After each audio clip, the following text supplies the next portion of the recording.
Nation and hit the headlines in 2003. Of course, the Street's never done a gay storyline. Originally, they wanted Nick to turn gay with Todd and those two to set up together. We just said, it just wouldn't have worked. So instead, we turned it around to this thing where Todd turned gay and cracked onto Nick. I like this. Not sitting here, talking to you. We did the scene where Todd kisses Nick as he's falling asleep. We did that first thing in the morning. I had smoked about 80 cigarettes by that point. You know when you asked if you're going to get to know the real me? Mm-hmm. And I'm not really into smoking, so that was pretty nasty. Never felt this close. What was that? After kissing him, I was kind of a bit shocked, so I forgot to go in again and try and kiss him again. So that took another 4 takes for me to remember that. So it was kind of like, I'm awake now. What the hell do you think you're doing?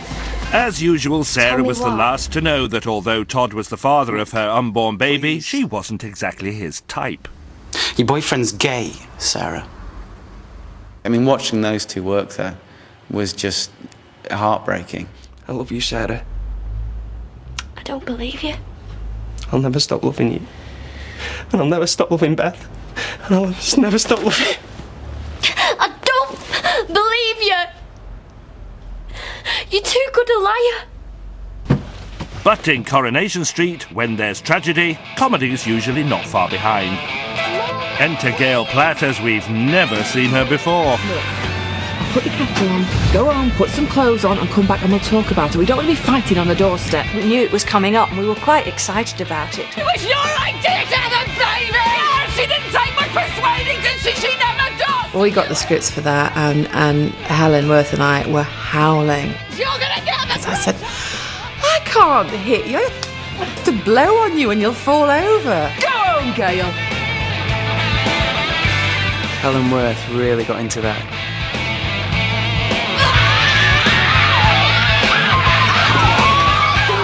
She scared me. I think even Sue Cleaver was a bit shocked. Kid of yours has been dropping grandkids since he was 13! It was quite hard work, actually, but every moment of it enjoyable. I mean, I don't know if that's the first fight she's ever had on the street, but she's done well made up for it. Shut up! What's going on? Oh, he's the other one! The rest of the village people! It really was all of Gail's frustration coming out from the last 30 years. You stay away from my family. All of them. Sarah and Nick. Go home, Gail. And David, come to that. Is he next on your list? Go home, Gail. Sarah needs you. Well, she doesn't need you.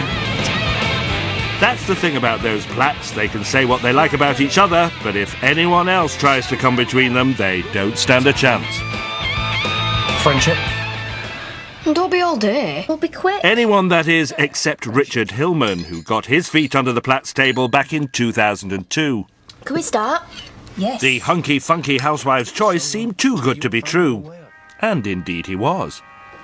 Killing the neighbours was bad enough, but his coup de grace was even closer to home. What he did was totally split up the family. You won't see what he's like, I see what you're like. You're mad. You're flaming crackers. Will you stop it, both of you? The worst thing he did was actually to be on her side, or pretend to be on her side. All any of us has done is tried to help her. It happens, girl. Believe me, in these kind of cases it happens. It's a classic symptom of dementia. Don't mess it up too much. There wasn't a trick in the book our Dick didn't try to make it look like the mother-in-law had lost her marbles. Audrey, you switched the timer off by mistake.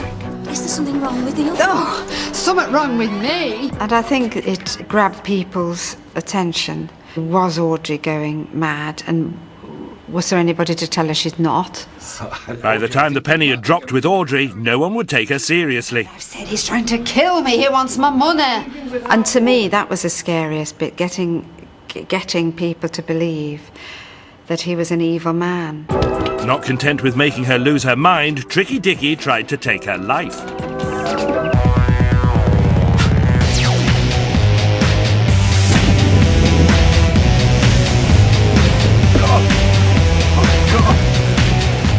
And just when it seemed like all was lost, it was the great British public who came to the rescue. I got a bloke, bless his heart, who sent me pictures that he'd taken of Richard up on the ladder taking the battery out of the fire alarm, saying it is proof that Richard is trying to make you go mad, and here is, I've taken these pictures for you, so you can have them and you can show anybody else.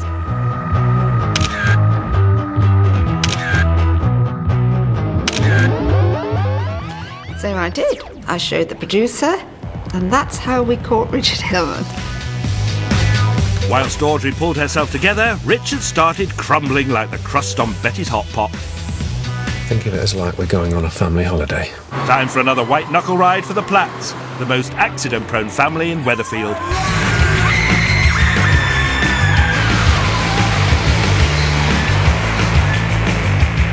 There's always trouble somewhere brewing for the Platts. Playing a Platt in Coronation Street is clearly not something to be taken lightly, as Tina O'Brien found out when she took a terror trip with bad boy Aid Critchley back in 2002. I'm sat there like this, you know. All of a sudden you find yourself in an upside down car, and Tina was really, really scary. The whole car just creaked really loudly. I just freaked out and went, oh no, stop, stop, stop. And in 2004, it wasn't just Nick's life at risk in the Underworld factory fire. I could feel my hair starting to burn. The director obviously really liked it, and he was there like, keep rolling. I think it probably comes in the contract that if you are part of the Platt family, you will at some point in your life end up in hospital. Thankfully, the Platts are very much alive and kicking and continuing to take Coronation Street to places it's never been before. I'm sure, you know, the writers just sit there up in the room and sort of say, right, who can we have go off the rails this week? I know, a Platt. So who knows what the future will hold for those lovable Platts? But one thing's for sure, you'd never want their snapshots in your family album.